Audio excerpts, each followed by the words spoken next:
Congress reconvenes this week. It'll get to the brass tacks of the President Donald Trump agenda, including a big tax cut and what to do about the 2026 budget. We get the rundown now from WTOP Capitol Hill correspondent Mitchell Miller.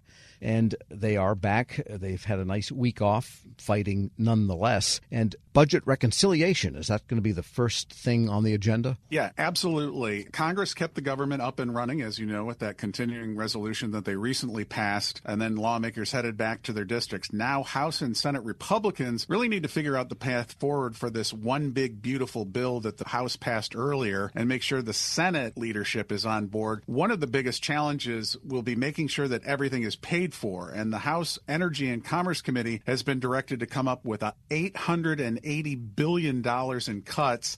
That is likely to require cuts to Medicaid, which Democrats have been harping on. Republicans have said nothing is set in stone yet, but the GOP has argued that they can get a large chunk of that through cutting through fraud and waste. Of course, we've heard that before with other agencies, without actually taking away any benefits. So this is going to be politically tricky for Republicans. Yes, they don't want to set anybody under stone by cutting back on Medicaid, certainly. And the reconciliation then kind of sets the blueprint for 2026. Right. And then eventually, of course, because it's reconciliation, it really has to balance everything over the next decade. And one of the hugest issues is the matter of paying for $4.5 trillion to extend those Trump tax cuts from the first term. And what we're hearing is that the Senate Budget Committee, Republicans, they are going to start meeting with the Senate Parliamentarians' Office on various issues, including the infamous current policy baseline, which sounds like just a very simple, generic thing. But those three words are actually critical to what could happen with reconciliation.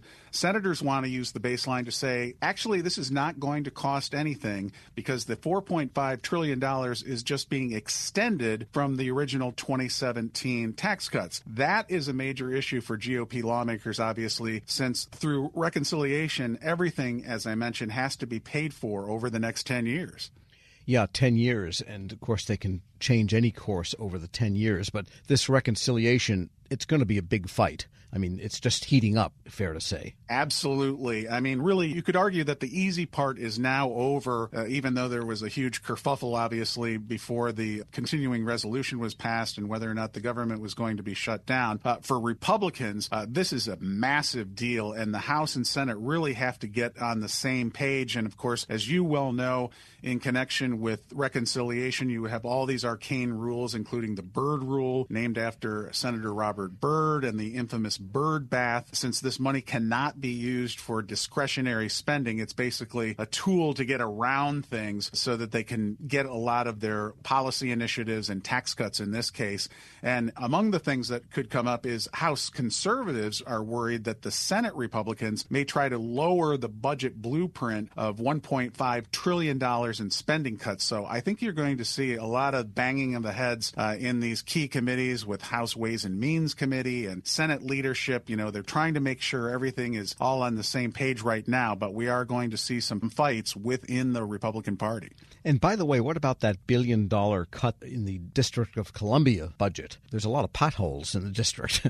And, right. And that one really blew a $1 billion hole. That's a big pothole in the budget. Just as a refresher for people, this was essentially language that was not included in the continuing resolution, which said that D.C. would have to go back to 2024 spending levels, even though we're clearly about halfway through 2025. And so the city rightly, I think, raised the red flag and said, what are we going to do with all these cuts? Ultimately, at the last second, as you know, the Senate approved this bill, but it's a separate bill that has to be passed by the House to essentially say, D.C., you are whole and you're not going to have to come up with this $1 billion in restoration of funds. Now, of course, when they get back here this week, House Speaker Mike Johnson, this is clearly not going to be at the top of his agenda for all the reasons we just outlined in connection with those other issues. But at some point, I think it is going to come to the House floor. The question is, how is House Speaker Mike Johnson going to delicately deal with that? He has appropriators who are very influential, like in the Senate, Susan Collins from Maine, and the House Appropriations Chair, Tom Cole from Oklahoma. Both have said they're okay with allowing this to happen. But of course, there's a lot of hardliners in the House that say, why do we even need to bother with this? The supporters of all this point out that this involves no federal taxpayer dollars. It's simply kind of fixing a glitch, if you will. Well, the city could also lower the speed limit to 10 miles an hour and put in 10,000 new cameras, and they would make trillions with that way. We're speaking with Mitchell Miller, Capitol Hill correspondent for WTOP. And then there are the administrative actions and the executive orders of the Trump administration, which will demand some action by Congress, if only the Education Department question. But there's a lot of them, and I think lawmakers are coming back with at least some of them with their fangs and claws bared here. Right. I think this is really interesting, and I think it was instructive, the executive order that was signed last week by the president in connection with the Education Department. He went all the way to the edge, but didn't actually say they were going to close the department because, as you well know, Congress would have to do that itself. And this is the kind of thing that I think is now happening in connection with DOGE, that huge wrecking ball metaphor that we've heard a lot about. It's starting to swing a little bit slower because a lot of lawmakers are saying, wait a second, this is happening in my district, or this agency is being cut back, or this university that my district heavily relies on for research money, and my constituents are upset about that. So it's a more delicate balance. And I also think you've seen the realignment with Elon Musk and DOGE, how they have essentially returned some of the power, if you will, back to the agency heads to make sure that they are the ones making the decision, and that it's not just these sometimes anonymous people within DOGE who are making these decisions.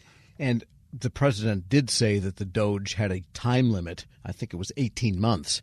And it's hard to believe sometimes we're not even to the 100-day mark yet of the Trump administration. Right. Yeah, it's incredible. I mean, we just passed the 60-day mark for the presidency, and think of how much the federal government has been absolutely shaken to the core over what's been happening. It's really remarkable. And you are finding and getting reports that members going back to the districts, as you mentioned briefly, they're really hearing from both sides when they go home. It's getting a little bit hot under the collar there. Yeah, it's really interesting. For example, the Democrats thought they would go back to their districts and they would rail against the Republicans about these pending cuts that they foresee coming in connection with Medicaid. But what happened with them is a lot of the Democratic constituents said, hey, Democrats, you're not fighting hard enough to maintain the federal workforce, and all these people are losing jobs, whether it's veterans or people at various agencies, and we need you to fight harder. So they had their own pushback. And then on the flip side, a lot of Republicans in very conservative districts have had military veterans or people working with the VA or others saying, wait a second, what exactly is going on here? Do you know what the cuts are? Do you know exactly where the waste is? And, there was, of course, the talk about the fact that the head of the Republican reelection arm essentially said to Republican lawmakers, don't do these town halls because it's not going to look very good. But some of them still have, and they've stood up to the noise and